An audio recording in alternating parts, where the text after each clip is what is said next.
हुकूमत ने आमना बलोच को पाकिस्तान की नई सेक्रेटरी खारजा तैनात किया है। इस सिलसिले में नोटिफिकेशन जारी कर दिया गया है।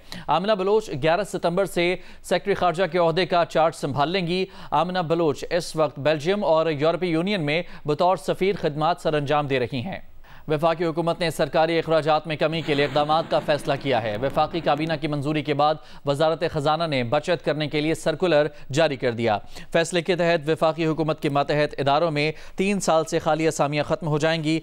1 साल से जायद आर्जी भर्तियों के सिवा कोई नई भर्ती नहीं की जाएगी। सरकारी खर्च पर बैरून मुल्क इलाज पर भी मुकम्मल पाबंदी आयद कर दी गई है। हुकूमती खर्चे पर बैरूनी दौरों पर भी मुकम्मल पाबंदी आयद कर दी गई है। तमाम किस्म की नई गाड़ियों की खरीदारी पर भी मुकम्मल पाबंदी होगी। एम्बुलेंस और तिब्बी इमदाद से मुतालिक और तालीमी इदारों के लिए बसों की खरीदारी पर इस्तिस्ना होगा। हर किस्म की नई मशीनरी और आलात की खरीदारी पर भी पाबंदी होगी। अस्पतालों, लेबॉर्ट्रीज, ज़राअत, स्कूलों के लिए मशीनरी और आलात की खरीदारी की जा सकेगी। मुल्क में महंगाई में इजाफे की शरह मुसलसल चौथे हफ्ते भी गिरावट का शिकार रही। एक हफ्ते में महंगाई की शरह में 0.15% कमी रिकॉर्ड की गई है। हफ्तावार बुनियादों पर महंगाई की सालाना मजमूई सदा 14.07% पर आ गई है। एक हफ्ते के दौरान 19 अशिया महंगी और 13 की कीमतों में कमी रिकॉर्ड की गई। इदारा शुमारियात की जानिब से जारी शुमार के मुताबिक एक हफ्ते में प्याज फी किलो ₹5.58, लहसुन फी किलो ₹7.38, LPG का घरेलू सिलेंडर ₹27.67 और अंडे फी दर्जन ₹1.65 महंगे हुए। आलू, चावल, ताज़ा दूध, केले, बीफ, नमक, गुड़ भी महंगे हुए हैं।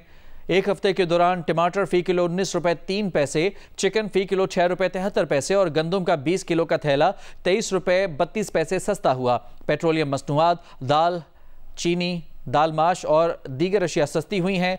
मटन, चाय की पत्ती समेत 19 अशिया के दाम मुस्तहकम रहे। गवर्नर हाउस कराची में यौम दिफा की मुनासबत से तकरीब का एहतमाम किया गया। निशान हैदर पाने वाले शोहदा की तस्वीर सजाई गईं। पाक फौज के शोहदा के लवाहिकीन समेत मुख्तलिफ ममालिक के कौंसल जनरल्स, ताजिरों और शहरियों की शिरकत। गवर्नर कामरान खान कसोरी ने कहा कि 1965 में दुश्मन ने रात की तारीकी में हमला किया, जिसे अफवाज पाकिस्तान ने न सिर्फ फसपा किया बल्कि दुश्मन को भारी नुकसान भी पहुंचाया।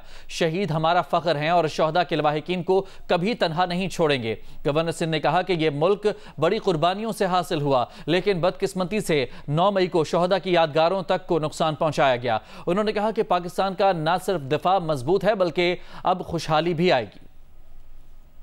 अफवाज पाकिस्तान के सरबराह हैं, ये इस कौम की खुश नसीबी है कि वो सैयद भी है और वो हाफिज कुरान भी है।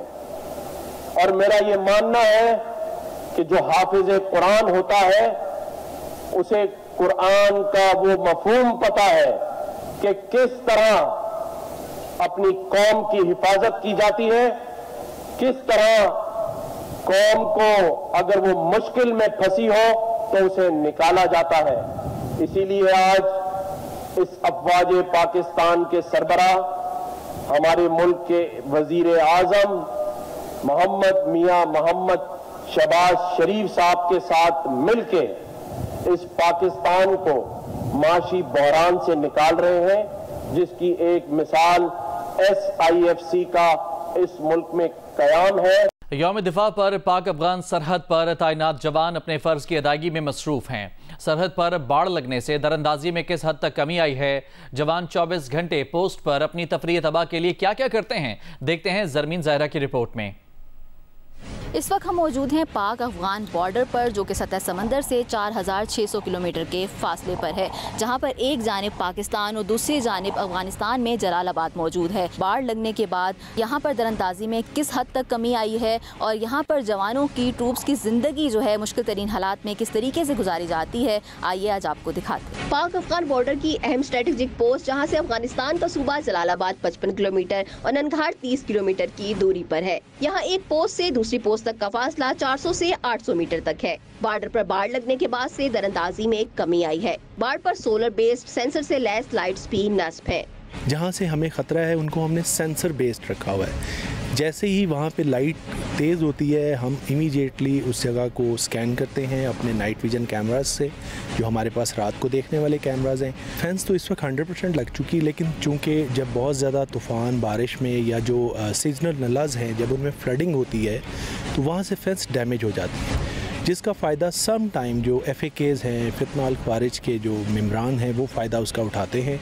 लेकिन अभी वक्त के साथ साथ उन जगहों को इमीडिएटली रिपेयर करने के लिए अरेंजमेंट्स कर दिए गए हैं और आप देखेंगे वक्त दूर नहीं है जब हर तरह की दरअंदाजी को ख़त्म कर दिया जाएगा और इन्फिल्ट्रेशन को 0% पे लिया। बाढ़ के करीब अगर चरवाहे आ जाएं तो मेगाफोन्स की मदद से इन्हें वापस लौटने की हिदायत दी जाती है। 24 घंटे सर्विलेंस और पेट्रोलिंग का अमल भी बॉर्डर पर मौसर अंदाज से जारी रहता है। दुश्वार गुजार रास्तों के अलावा ऊंचाई पर यहाँ का सख्त मौसम भी ट्रूप्स की मुश्किलात में इजाफा करता है। चैलेंजिंग हालात जो है वो यहाँ का वेदर है। यहाँ पे जब बारिश का मौसम होता है तो बादल जो है वो काफ़ी लो लेवल पे आ जाते हैं, तो उसके लिए विजिबिलिटी थोड़ी कम होती है, लेकिन उसके लिए भी हमारे पास काउंटर मेजर्स हैं। हम पेट्रोलिंग चलाते हैं जो कि फेंस टू फेंस पूरे एरिया को कवर रखती है। पोस्ट पर कुक हाउस भी मौजूद है, जबकि छोटा सा किचन गार्डन भी बनाया गया है। फारिग औकात में जवान एक दूसरे के साथ मुख्तलिफ सरगर्मियाँ करते दिखाई देते हैं। हम लूडो भी खेलते हैं और ताश भी खेलते हैं साथ साथ, और इसके अलावा मतलब है जो फारे टाइम होता है इसमें हम अपनी मतलब ट्रेनिंग वगैरह भी करते हैं। ये पोस्ट है, इसको हम अपना घर समझते हैं, और जो हमारे साथ ट्रूप्स हैं उनको हम अपने भाई समझते हैं। तो हमें ऐसी फीलिंग ही नहीं आती कि हम अपने घरों से दूर हैं। ऐसा महसूस होता है कि अपने घर में अपने भाइयों के साथ ड्यूटी दे रहे हैं। इस ड्यूटी को हम ड्यूटी नहीं फ़र्ज समझते हैं। जवानों का हौसला मजबूत है। कहते हैं अगर अफगानिस्तान भी यकीन दहानी करवा दे कि वो बॉर्डर मैनेजमेंट यकीनी बनाएगा तो पाकिस्तान में हर तरह की दहशतगर्दी को कंट्रोल कर लिया जाएगा। सख्त मौसमी हालात, दुश्वार गुजार रास्ते और घर वालों से दूरी के बावजूद भी पाक अफगान बॉर्डर पर तैनात जवानों का हौसला चट्टान की मानद बुलंद है। ये जवान मुल्क के दिफा को नाकाबिले तस्खीर बनाने के लिए आइंदा भी पुरअज़्म है। कैमरामैन साजिद तारिक के हमरा ज़रमीन ज़हरा, जियो न्यूज़, पाक अफगान बॉर्डर।